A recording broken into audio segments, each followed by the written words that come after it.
Okay, we'll call this finance meeting to order August 7th at 6 p.m.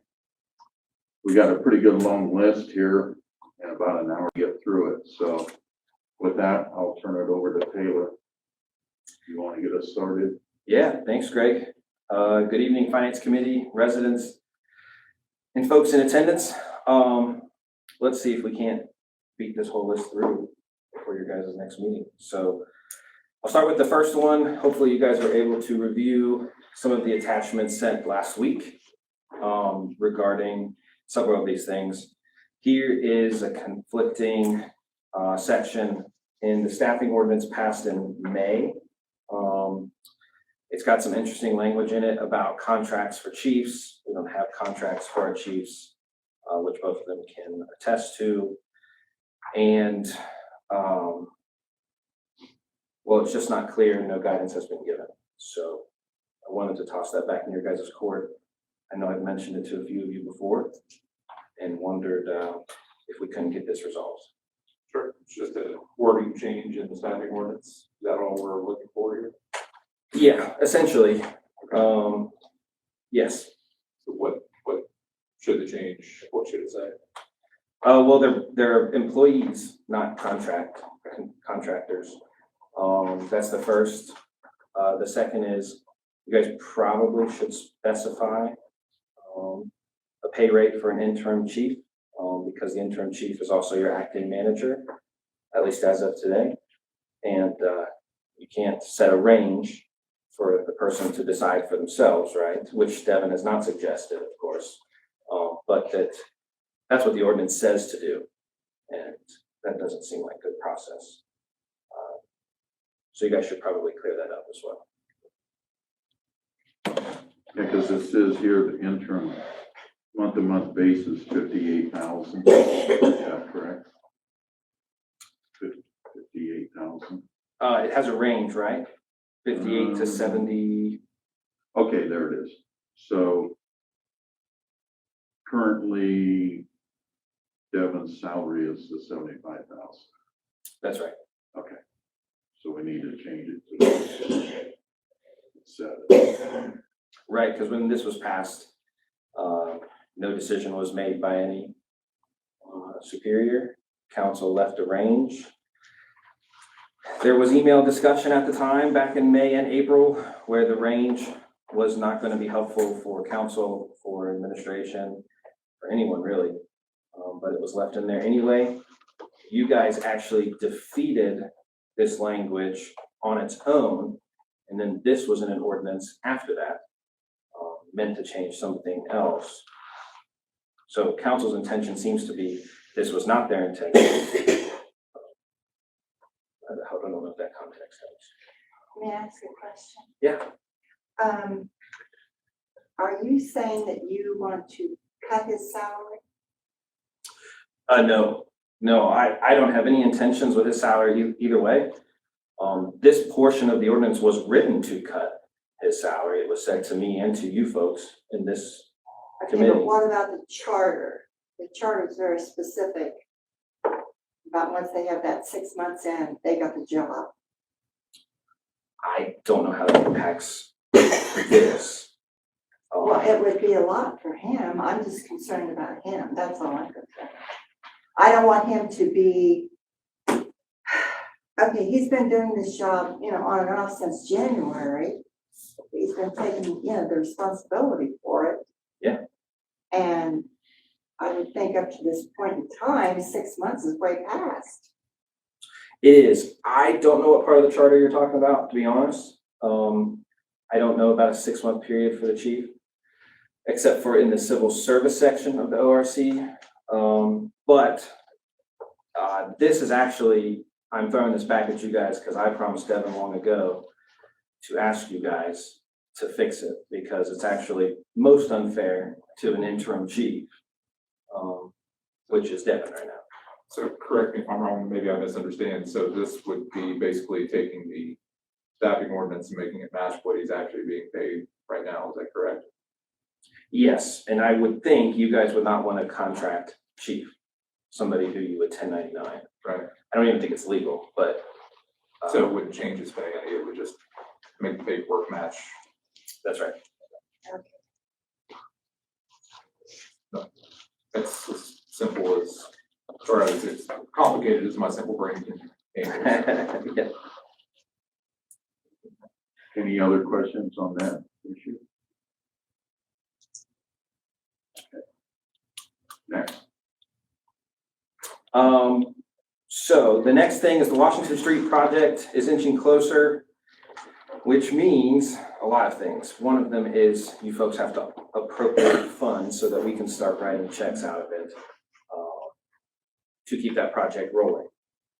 It was intended at the May 9th council meeting that the Betty Johnson Trust Fund would be used as a pass-through fund.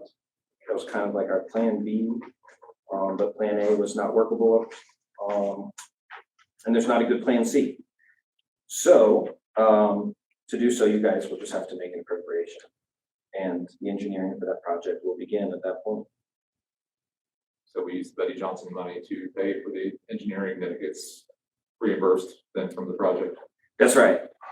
And the original ordinance that authorized that fund, that kind of teed it up for this step, I actually asked you folks to put that language in there, that dime for dime, penny for penny would be replaced. Because I think there are other intentions for those monies in the long term to honor Mrs. Johnson's memory. So that is the understanding. If Mr. Betts was here, he'd be able to tell you the state's guidance on when this all will roll forward and what will happen is clear as the muddiest of mud. But they're pushing us being localities that are recipients of these grant funds eventually to get the ball rolling. So, and then they'll build the airplane pretty much once we're in the air. So we just need an appropriation in that fund. So once this starts, could we get a monthly report on what's flowing through that fund? Yeah. So that, you know, just so we know what's going in and coming out. Yep, that should be easy enough. Okay. Okay, any other questions on that? I do. Are you going to write that down so that everybody understands that there will be a monthly report? That can be part of the ordinance, correct? Sure.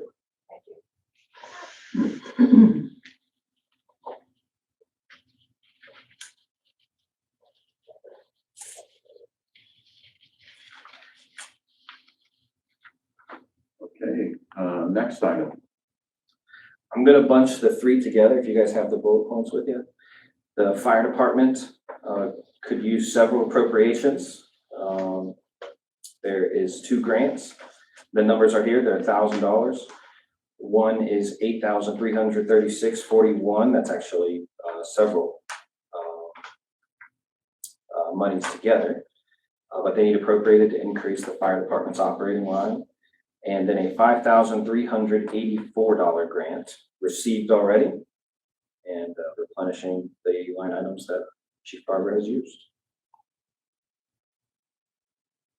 And those can all be the same ordinance.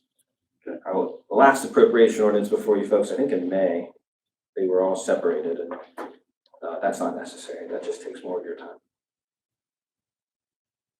Any questions on that one? What are the grants for, Eric? So the $5,384 is an FM Global grant. It was awarded back in April. That's for, that was the Tough Book tablets. Two of them, well, one of them was a PEP grant towards the purchase of an AED, for AED replacement. The AEDs we had, remember, we can't get the peripherals for now. The other one was an RCIF, Rocky Community Improvement Fund grant. That was for another AED purchase. That was $1,771.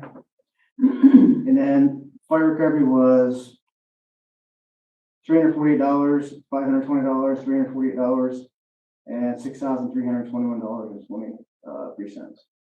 And then by the time, well, by the end of this week, I'll have 2 more grants submitted. So I'm not sure what we've seen, what's came in from fire recovery. I don't know until I get a report from Judy asking for the reconciliation reports. So I'm not sure on all the fire recovery funds. But That's why I took note of what I had, what I knew was coming in or had already been in. Yeah, that number was as of the first email in this chain, which was, give me just a second. July 21st, so 2 weeks ago. That's probably pretty accurate then. Do you know? Can I ask one more question? If you put that all into one, will it still be broken out within that one? Hmm. Thank you. What was your total that you had there? The fire recovery? Did you have everything together with the fire recovery was separate? Did you separate fire recovery? I have fire recovery total, 8,336.41. Okay, and then you had the FMLE, you mentioned that 5,384. Mhm. And then, did you get the RCIF grant? I didn't see that one when you said it. I have $1,000, I think that's a PEP grant. $1,000 PEP, yeah, the RCIF, so that check would have went to the city on the 14th of June, and that amount is $1,771. So we should probably add that. Because I can't use that choice. I'm adding it right now. Okay. How much was that, Harry? 1771. That came in June? Yeah, some of these have come, well, I had some of these back in, even in April. It's just the appropriations really haven't, but. And then, that should be all I have. Good. Okay. Anything else on that one? All right, next. Next up, the wastewater treatment plant, I almost said project, not the project, the old one. The sewer plant director and I and Jason, the service director, have talked at length because expenses are up because the project is behind. The longer you run an old plant that is expensive, the more your costs go up until that new one flips on. So we were going to ask the committee for $10,000 in maintenance cost at the plant. I'm not a sewer plant expert, so I don't know. Jason's unfortunately isn't here to be able to answer those questions better, but I know there was a lot of pumps, a lot of repairs, and lift station repairs, particularly in Bookdale, with a few that have given us a lot of trouble. This is to actually keep the old sewer plant running until the new one comes online. Essentially, the expenses have already been spent, meaning he's had to burn through his budget for the year. We anticipated that budget for the entire year, but unfortunately, some of these things have been asked to keep running, well, months longer than we had hoped. So this would be to replenish to finish his year. Okay. And that would be the wastewater treatment plant maintenance line. Can I ask one more question? When you allocate that $10,000, will it, as you said, when they've been, the funds have already been paid, will it be broken out in that itself? Or you just say $10,000 flat? That's really up to the council. These funds are for the future, for the next 5 months. So I wouldn't have anything to itemize for you because these haven't been spent yet. But the other funds have already been spent that took up the $10,000, so you need a forward moving amount of money, is that correct? Yes, that's right. That's right. And any of the expenses, yeah, they're tracked 4 different ways, and we can provide any of them for public, council, whoever wants them. Thank you.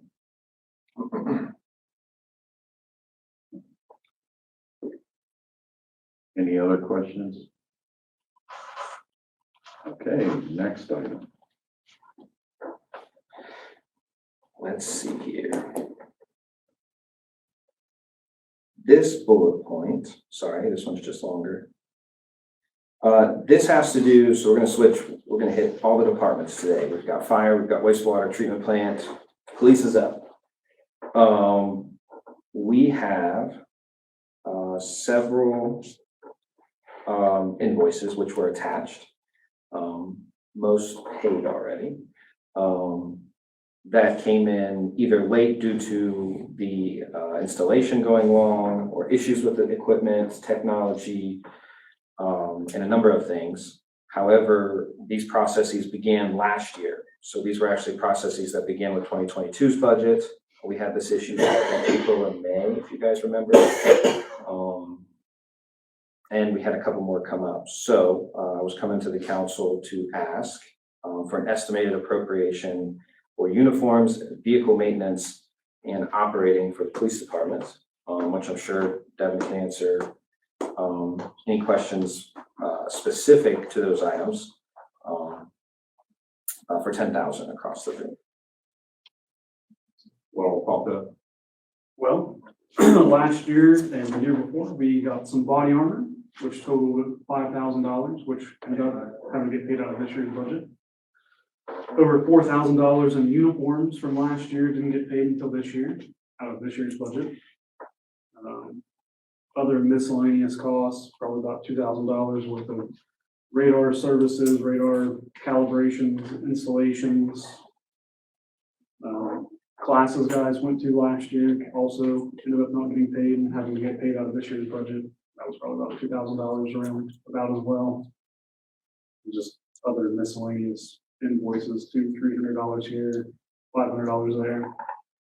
So is this a systemic thing that we weren't getting the bills to people who pay the bills on time, or what?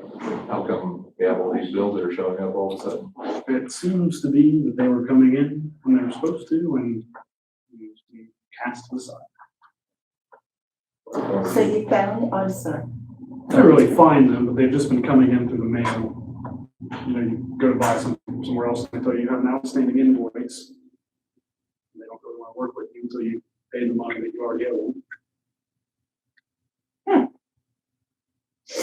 Oh, I'm sorry, I didn't want to say that.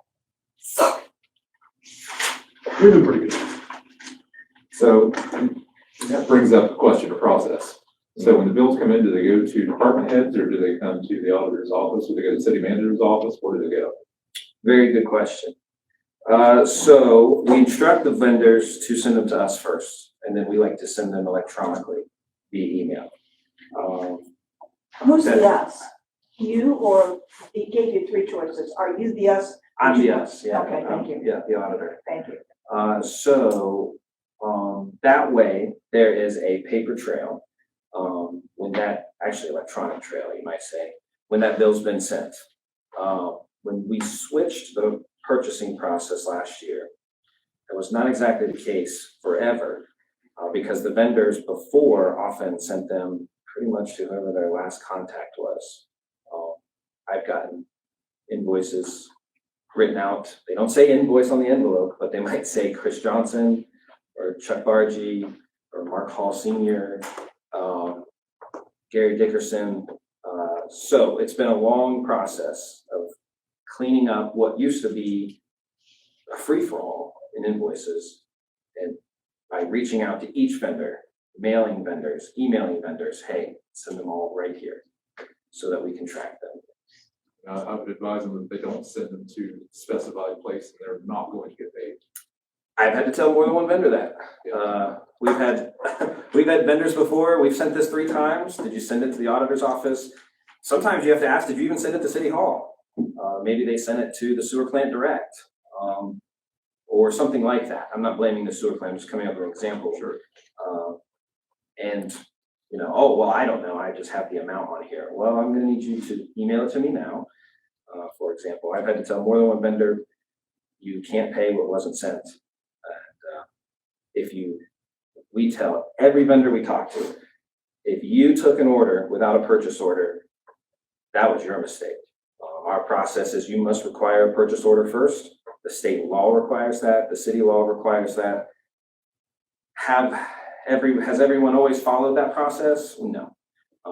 Unfortunately, the former police chief, definitely not. And So nothing was ever said in that? I probably could count for you the dozens of times. But it didn't make any difference. I don't know how to answer that. I don't have a good answer to that question. Bill says it probably didn't. It sounds like. Well, I'm just kind of surprised that it didn't keep going as opposed to tell something and let it drop. That's my only thing. Well, if there's a purchase order and it's submitted out and items are purchased, does the city manager office not get a copy or aware of that purchase order? No, the purchase orders are all stored for the city manager, the department head, and everybody to see at any time. I could generate a list of purchase orders for you in 90 seconds here. So who follows up on a purchase order to make sure it went all the way through and the vendor was paid? Usually a team effort. Department head, Judy or I. It's a responsibility of the department head. If the auditor's office knows about it, they also, you can see, we send the requisitions in to encumber the money. There's a trail there. It's a multi-step approval process. And then once Judy gets the bill, or we get a bill emailed to us, then that's paid. We basically send the information through the system for Judy to pay that bill, take the money out of that expense line. So it's a there's a lot of steps involved for checks and balances, but the department head everybody's talking about said, I don't like the system, I'm gonna make it fail, I'm not doing it, and that's exactly what. The problem comes when people just order things without submitting the requisitions, so there's no trail on our end of it being ordered, you know? Right. So, who's authorized to make purchases? Just department heads? Department heads. It used to be the city manager and auditor could too.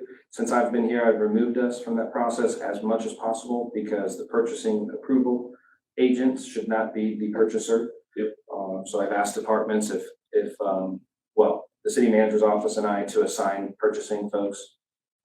Mine's Judy, and the city managers will be, it's currently the vacant administrative person. There's code enforcement before that. But it brings up an interesting, so we went to all electronic purchasing for this precise reason. We were all paper purchasing before, and what we were getting was invoices sometimes a year late. Sure, yeah, play the game. I had been here in 2021, and I was getting invoices from departments and purchase order requests from 2018, 2019.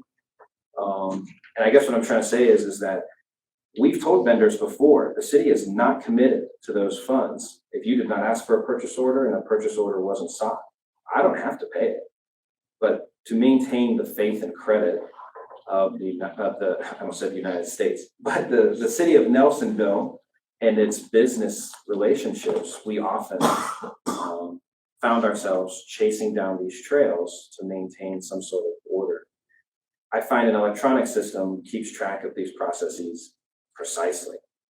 You can know exactly who turned in what late and why, and if it was your fault, our fault, everybody's fault, or the vendor's fault, you know, because it's right there. Do we have a master list of vendors that we can send notices out and say, listen, if you don't have a PO, thanks for the donation? We've done it twice. Okay. Yeah, we've done it twice. Most of the vendors that we order through will accept purchase orders. Some won't. Some we have to use their credit card for online purchases. But most of them are accept a PO. Yeah, just want to make sure we get this locked down. There was, and a few folks alluded to it, there was some resistance to the electronic change last year. And the auditor has no authority, and nobody in this room wants the auditor to have authority to have power or disciplinary power over departments. It's my job to recommend, advise, and audit. And if they put the city at risk by purchasing equipment without approval, they've been notified more than once. So at that point, then we go to the city manager and handle it Yes, administratively. that's right. So it sounds like we need to do a complete review of our policy and procedure on doing this. I'd love a full, I love Yeah. it. Makes my little auditor heart happy. I've got 4 stars beside that, so. Makes my auditor heart happy. Okay. This actually leads us into some of these sub bullet points that are coming up here because they're related to this. In our current audit, there was some interest, is some interest in our then and nows. The then and now is essentially, let's say there's an emergency purchase. Water is pouring in, the city residents, so that's water's pouring in Councilman Taylor's house, and there's something, or property or something that is coming from the street. Jason needs something that night. He's not gonna wait for the city manager and auditor to wake up to do a 3-step approval process, and nobody wants that. So they purchase it, they get it done, they submit it next week. Let's say it's a Saturday. They submit it on Monday or Tuesday. It's perfectly allowed under city and state rules. It's called then and now. Unfortunately, over a certain amount or of a certain delay, I'll use the polite term delay, council has to approve these. Now, I looked through our ordinances for this audit all the way back to the 1980s. I've never seen where council has ever once approved a then and now. Never once. I'm going to say that for the record. And that's what you sent out earlier. That's what I sent out today. I was sent an example Okay. from Avon, Ohio. Right. I had an example from Cleveland, but that felt too big city. I wanted a smaller town example. Don't ask me why council's never been asked to do this. It's been state law before I was born. I'm not sure. But I would like the city to create a new process on this where if there is a purchase over $3,000, which is the state limit, it's not my limit, it's the state's limit. Right, auditor favor or your state representative if that's not preferred. Or if it's of a certain delay, which is 30 days, then council has to approve this then and now. Then and now means I bought it, then I ask for approval now. I have a few here. These are not, I want to be cautious in saying this is not the department's fault. This is not a blame game. It's not a finger pointing. This is a new standard the auditors would like us to hold much closer to, or at least their interest in us holding to the standard is newer. As I just told you, 50 years back, they haven't asked us to hold to the standard. So I've got 2 here, and there's actually, well, there's a third, isn't there? The Motorola.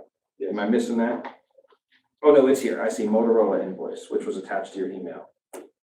Then there's a Johnson equipment, and then a Safe Life Defense vest purchase. Those are essentially purchases that were done before, well, actually, the Motorola one's complicated. It had approval, they didn't get us installed. The year ended, which is when it means approval ends, and then they installed and invoiced. So that was a pretty organic then and now. The Safe Life Vest one is essentially what we talked about in the bullet point before, if I remember right. Was this That a was last year issue? Yeah, last year issue where it's never submitted for requisition. And so I gave you an example ordinance where other towns of council approves these then and nows and says, we're good to go. And when we approve those, it's individually, right? It's not like a batch, like, hey, we've got 18 then and nows, which number one, the policy or procedure problem, but it's not gonna be, okay, Devin, for example, just spent $20,000 on 18 different things. It's gonna be itemized out, right? Here's what I'd say. That ordinance says Exhibit A on it, and then there's an attachment. That example does. So most places are gonna batch them. I would say if council wants them itemized for the purpose of bringing it to light in a painful way, it's a little unfair to the department heads in a way, because we're kind of thrusting this on them right now. So I don't know if like some sort of timeline, like 30 to 60 days for everybody to understand that we're gonna hold true to these, we're gonna do these. That's just my feeling. I mean, if I'm just telling some of these department heads today, but something that happened a month ago comes up because invoicing can run 30 to 60 days behind, say, install date, et cetera, et cetera. That's just my thought, but if you guys would like it in there individually, go right ahead. Or maybe as an exhibit or something, so, taxpayers know where their money's headed. Yes. Oh, they'll be listed, Okay. listed. Okay. But you just asked, I thought your question was, will they be individual ordinances? No, I'm sorry, I misspoke. No, just, I want to make sure they're listed out so people know where their money's headed. Oh, yes, they have to be listed. Okay, very good. I'm sorry, I thought you meant. I asked a bad question. I thought you meant individual ordinances, and I was like, if you guys want to read those whereases every time, whereas this, whereas that, that's totally up to you. But okay, I misunderstood. Nope, that's a clear question. You're good. So I'll toss that out for discussion. You guys let me know what you think. It's a pretty generally accepted practice across the state. Mhm. I believe I sent in the original email, could be wrong, I'm not saying you guys wanted to read this, this is audit standards from Keith Faber's office. And it just lays out the process. It says these happen all the time. If somebody needs, I'll give an example of, say, Jefferson Street, when the water was eroding literally the entire street about 2.5 years ago. And we needed Jackson Brothers to come in from Parkersburg, wherever they're based out of. They're like a $20,000 stop because of the work they provide. That's a pretty good example of it then and now. The street is eroding under on a Friday night. You can't get a purchase order before that. And those standards set by Mr. Faber's office lay that out. What it doesn't is things like a prior year Motorola purchase, which is actually, in many ways, Motorola's fault. In some ways, because we had a massive delay from our radio install, so different things like that. Say we do have that instance, the $20,000 from Jackson Brothers. What's the process for review of that after we've incurred that expense? So that's a good question. So obviously it's actually stated in our policy that they are to submit it within 1 to 2 days after. And then there's several boxes in our purchasing system that says, what is the justification? What is the explanation? And so the more information they give there, the less questions we have to ask, the less we have to document. So essentially those go to the auditor and the city manager, and goes for their approval up or down, thumbs up, thumbs down. So the council has nothing to do with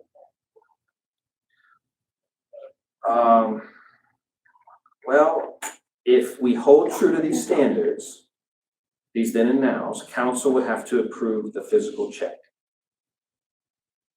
that, but then it's already written. Before it's sent out to the vendor, there, right? Correct.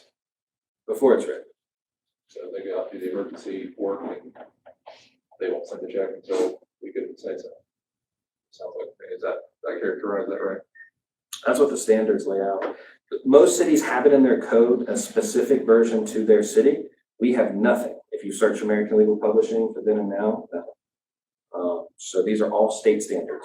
These are what the state says we have to hold to. The city can add to it. The city can't do any less than it. Okay, what I'm getting at is that you have the authority to go ahead and make that check out without even telling us until you give it to us to authorize. Is that correct?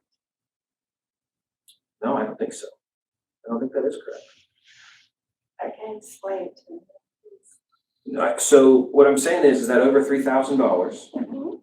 that then and now will need council approval, Okay, but and they won't be paid. you just made an instant there where $20,000 had to be paid to someone. And it goes into you, and you evidently have the authority to write that check. We do Then not, you bring it to me or we us. do not pay vendors same night as a repair.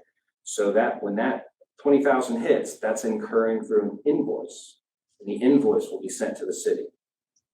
And the So like department. he said earlier that all the invoices are now gonna electronically go to I know that, them. but this, with this. So thing before now- he pays it, he's bringing it But it to will not the, be to paid the first. council. So then and nows that are over $3,000 have to have council approve it. Okay, anything below that does not. That's right. Very good point. So to be specific on the example that he's providing on Jefferson Street though, So there was a water line break. The water is hemorrhaging out of the pipe, eroding the road out below it. This company, Jackson Brothers, comes in and they can, without shutting off any of the water, can seal the pipe. That's what their job is, what they can do, and they can do that because they had a machine that can get that done, and we didn't at the time. So it immediately stops the leak, and while the water's still flowing without turning off all, everybody else's water in the city, and they were able to fix that problem, and that's why that is. That's a rare instance, but that's the type of scenario he's presenting. Like the fire department, we've had fire damage on apparatus and stuff on calls. And we had to get stuff repaired immediately and then turn around and do the requisition for tons of money. The next day or the next following Monday. Keeps you guys doing business.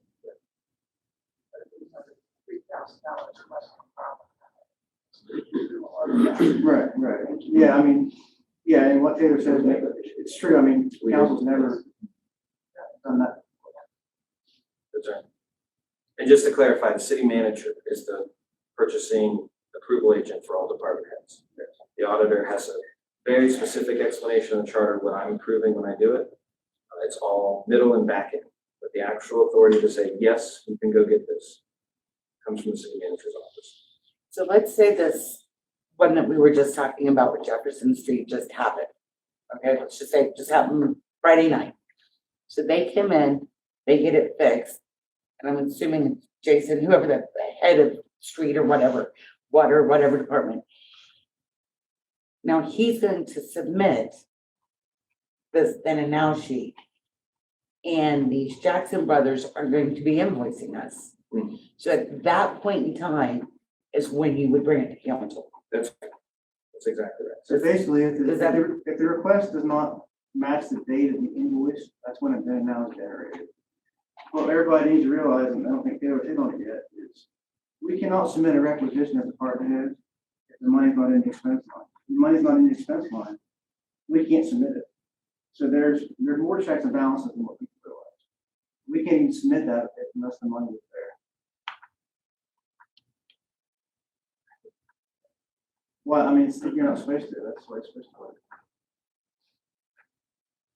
So we Does that send a make more requisition, sense, we Nancy? have to, we have to show in our electronic transfer of data, exactly what expense line we're using out of the department. The money has to be there to open. Any other questions or comments? How are we looking on time? We are chugging along. We're on the Okay. last 4. Okay, so next time. Yeah, the next one, before I get to that, I was just gonna say the then and now process, this will be a change for both us, the departments. It won't be that big of a change for the departments in a way, but definitely the auditor's office and council. So hopefully we can hold each other's hands through it, and we're gonna provide the invoices and purchase orders. I really liked how the city of West Carlisle, I think it was called, West Carlisle over near Dayton, provided, well, there was a whole bunch of things, but specific to this, a really nice option was basically just a PDF explaining all of those things to the council before their meeting, before their voting. And then that would actually be available online, what they call a council packet. So like residents could download it, sit there on their phones, or print it out for the meeting and review together. Great. So you won't just be getting like amounts and vendors. You'll be seeing the full scope. Hopefully that makes sense. The next thing was, I've been asked several times, both by the utility committee, Mr. Clement, some other folks, about utility rates for 2024, specific to the sewer fund, which is the fund council has been the most interested in, rightfully so, because of the completion of the new sewer plant project.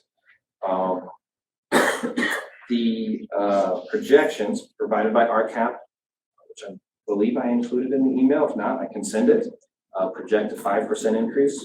If that's a recommendation, council has to make the final call in the end, but I wanted to say it for transparency purposes. That's the recommendation. It is also the last year of the recommended rates from RCAP because the project is ending.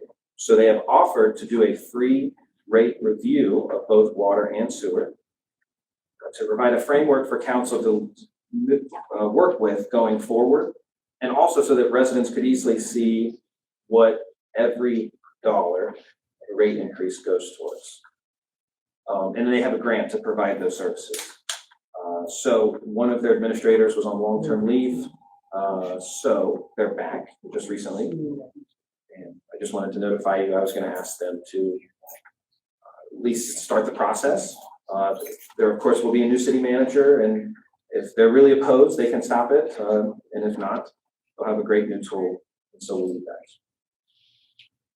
So 5% this coming year, what have the rate increases been in years past? I believe you guys raised sewer rates 6% in January. And it's testing my memory a little bit to go 2 years ago. Yeah, I thought it was double digits before that. I think so. Feels like the It's on a downward increases trend. come down, yeah. It's definitely on a downward trend. And have we made that first payment on the sewer? We have. Yeah, and it was how much? Do you remember? Our 100. OWDA payment increased $265,000. Not all of it, because some of it's still open that we're pulling funds from, not all of it hit this year, if that makes sense. But they could only delay 12 months. So in other words, the original loan terms were set based off the project schedule. They can't be changed. So once that project was supposed to end, of course it did not, because it's still ongoing. We had a 12-month grace, and we are now past that. We passed it in July. So we hit that first payment. It was due. How much was it? I'll get you the exact number. It was well over 250,000. Okay. I think it's like 284, but you sent it in an email, I think. Yeah. You guys tested my memory today. I'm guessing it's under that. I thought it was like 284. Okay. Any other questions, comments on that? Okay, next item. We should have said the timeline for sewer rate would be to have it in effect January 1st. You would want it passed well before December 1st. Yeah. So you're talking about a September, October discussion and voting period. If utility committee, finance, however vote you guys want to approach it, your discussion, you're going to want to begin. Has utility taken this up yet, or? We talked about it briefly in the last meeting, but we didn't discuss actually setting forth legislation for it. But Say if you guys are good with it, then we can move forward. yeah, I think, I was planning on having another utility meeting, after Monday's meeting, so next Wednesday, the committees. So if we do that, then we can push it forward then. Yeah, that way we're not pushing the time limit at the end. That's good. Perfect. Our last point, so this is the tougher one. Certainly strong feelings on this one. You got in your emails the invoice from Freepoint Energy. Let me pull it up because I did not want to misspeak on this one. So Freepoint Energy, I want to take the moment, especially since we have 15 minutes, and I want to make sure that when we're addressing this, we're talking about it accurately. So Freepoint Energy was not in the equation. We had AEP Energy signed to begin last month. It was said at the last finance meeting that that rate was not, or excuse me, 2 meetings ago, that rate was not valid. Because the city signed with AEP Energy in 2021, 3 days after their 30-day period, that somehow that's not valid. That is not true. It's a contract. AEP Energy said they were holding us to it, and they were willing to give us early termination fees, plus raise our rates by over $100,000. We saw the math ourselves. We provided the committee the math several times. They were willing to cost the city $100,000, 99 to be exact, for signing a contract on May 9th with Freepoint Energy. That rate was not invalid. They said they were willing to hold us to it firm. So that contract with Freepoint Energy raised our rates by 24.5% for the same electricity we were going to use anyway. The same exact electricity for accounts that already had an electric provider. Freepoint Energy is upset because the city, on the advice on numerous individuals, is going to save $80,000 from this contract by abandoning it. The city is going to save $80,000 by abandoning it. I was hoping it was going to be 85 based on their original estimate. But as you can see in your inboxes, Freepoint Energy is billing $20,154 because they said the city was goofy enough to sign a contract while already in contract with somebody else, and we lose nothing. Freepoint Energy loses nothing for billing us $20,154, which they've done. They also stand to gain nothing by working with us, which is what we tried to do and explain to you folks at that council meeting about a month and a half ago, that we were trying to say, hey, we will sign a different contract with you for a period down the road when this is done, as long as you give the city some benefit of the doubt. They said in writing, they will not. Could I ask one favor? You know who you're talking about with these two things, and you say you sometimes and we sometimes. When you do that, could you say each time 3-point or AEP, because I get lost on it and I apologize. Sure, absolutely. Thank you. So Freepoint Energy Thank you. is the company that we are not with. The contract that was signed erroneously, and they're billing us $20,154. There is no authority in this building to pay that invoice unless council authorizes it. And I'm bringing it to you today because the invoice came in 7 days ago. And now it's our mess to clean up. So I wanted to make sure that I took at least 5 minutes to say that the misinformation about this account is wrong. I'm willing to stand here and talk about it, sit here, I suppose. And this was not a mess that anybody in this room asked for, but it is a mess we are required to clean up. When was that contract signed? When was it? Which one? Freepoint? Freepoint was signed May 9th, 2023. So what recourse do we have? I think that's a Bob question. I don't know. When are they expecting payment? Well, it says on here, due date, July 29th, I was gonna say, but we received it on August 7th, that's right. or it's August 2nd, I'm sorry, August 2nd. August 2nd. That's pretty good. You can send a check back in time. Yep. Yeah, the billing date was July Wait. 26th. That's July next one. We thought that was pretty, What to do with them now? we thought that was, yes. Yes. Oh, Oh, too soon. Oh, That's right. so we should have Mr. Toy review this. Yeah, you should review it. I don't know what their recourse is if the city takes its time. If you were to ask, we pay all the electric bills, but I've never gotten an early termination fee from an electric company in my personal or professional life ever. So could they shut off the electric? I don't know. They're the supplier, I wouldn't think so. That was. I don't know what the suppliers are given the leeway on. I'm confident that this amount is not monopoly money, that if we just turn the other cheek, that it'll just go away.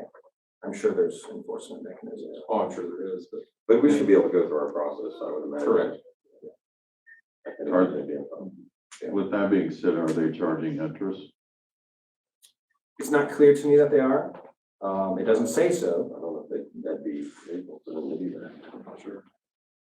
Just simply because it's not an emergency matter, so you wouldn't pass it under suspension of the rules or on emergency, so it would go through normal council process, and I'm sure other municipalities and villages are the same way, where you got 2 readings and it sits for 30 days, so. It's not something we want to just try to shove out the door, we got to make sure we were. Yeah, there's a little thing here in their message center about, we reserve the right to take any action necessary to recover the full amounts owed to us under your agreement, including initiating collection efforts or other legal proceedings. So. Yeah, so, yeah, I think we should get on with it. And it does say they offer, Financing. payment plan, automatic payments. Oh, cool. They take $5 a month.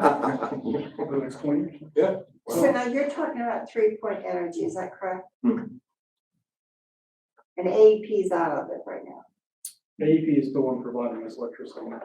So what, please? AEP is the one providing us electricity now. Provide, Despite an immense amount of chaos on our account because of this, AEP Energy went far past our deadline. They could have totally left us by the side of the road and charged us a fee as well. And they've said instead, no, we are going to value this long-term relationship. We're allowed to keep our extraordinary low rate of 4.5 cents, I believe 4.4 cents, which is less than half of the going rate in the market. You talked about $80,000 with an abandoned, and then, yeah, that word. But yet you say 20,154 is what they're charging. So where's the 80,000? So in signing that contract, our electric rates were going to go up $99,000 according Which to both contract? The 3 Point the contract. 3 Point Thank you. Energy. I'm sorry. The 3 Point Energy contract, when it was signed, both 3 Point and AEP Energy admit that their rate is 5% higher, which was an increase of $99,000 in about 36 months. So we asked Bob's here, I don't want to put him on the spot, but we said, Bob, you can't pay fees as a city, you can't pay penalties, it's unlawful, it's called not having a public purpose, and there are consequences for it, for the person usually who authorized it. I said, what the heck do we do here? And he went over the same documents you folks went over, looked at the same stuff and said, if the abandoning the 3 Point contract, which should have never been signed, saves the city $80,000 versus what their rate was going to cost us, even with a fee, then that is for a public purpose. And that's how, to me, council can justify acting on this by saying, well, were we going to cost the taxpayers $100,000 or $20,000 by cleaning up this mess? So this 80,000 has nothing to do with it. So what he's trying to, I'll try to explain it. What he's trying to say is the 80,000 he's coming up with Right. is how much we're not. So if we took the 3 Point contract, it would have cost us an extra 100,000 in electricity bills. So by not taking the 3 Point contract, we save that money, but then we have to okay, pay gotcha. $20,000 to terminate the contract. Okay, gotcha. And it should be said, and I want to make sure this is said really clearly too, because of the misinformation, if no contract was signed on May 9th, if no contract, the 3 Point contract was not signed, the city would have paid $0 additional.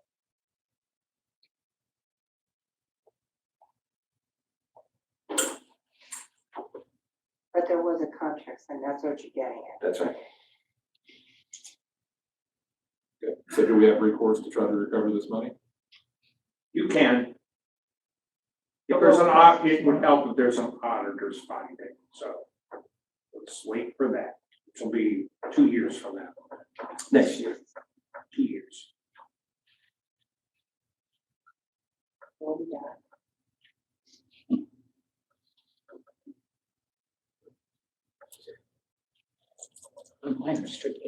So if the committee is agreeable, the committee, at some point, after Bob's review, will have to ask council to approve both how to pay, where to pay, and authorize this whole arrangement.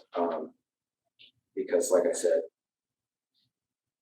ad nauseum there, we need you guys to authorize it. So it will probably come from the general fund. I would think so. We could do an equation on how much of our electricity comes from all of the city's funds. Yeah, because I see there's numerous bills here. Correct. I didn't go through them, I don't know what it means, but I assume it's different locations. Yes, we have many electric bills. So part of it is probably the sewer plant, That's right. so maybe we have an option to, is there an option to pull from those funds, kind of split it up? Not take it all from general? I think that's the case. I would like to ask the question of a few other folks. Sure. Expert in the field. But I would think that if this involves accounts from different funds, then those funds would be liable. The percentage? Mhm. I think Depends on, if yeah, where we're gonna take it from. you divide it by three, though, between wastewater, water treatment, and streets and utility, that all comes out of general fund anyway, so if you at least divided it into thirds, it would be Yeah, better for the general fund for sure. and I assume street light. A lot of streetlights. Yeah, and that's already. That's already in trouble.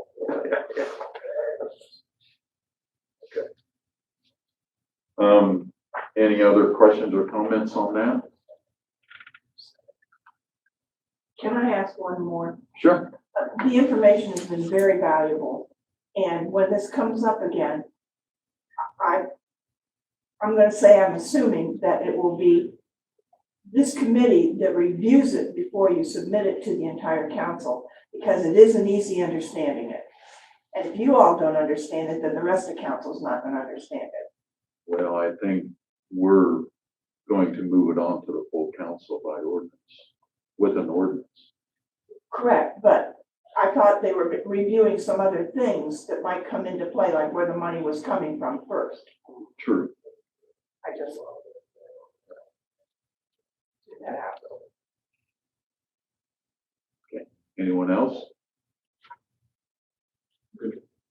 Okay. We've got about 3 minutes. Anything else? That's it. That's it? We kept right on track. All right. So we discussed a lot of items. We didn't specifically say, do we want to move each one? So I guess let's put it together. We have 8 points. Do we want to move all these forward to ordinance? I had no issue with any moving forward. I'm fine. I am too. So committee recommends moving it all forward to full council. Very good. All right. Thank And you, folks. anything else? Thanks for the questions. Absolutely. And I do have one thing. Have you started looking at the budget for 24 yet? We have, the department heads have been really proactive. I've gotten a lot of questions and sifted through some information with them about either process, expectations, what revenue's looking like. And yes, we have. Okay. Because there will not be a second meeting in August unless needed. So when we come back in September, full steam ahead on the budget, right? That's right. Okay, are we going to address the,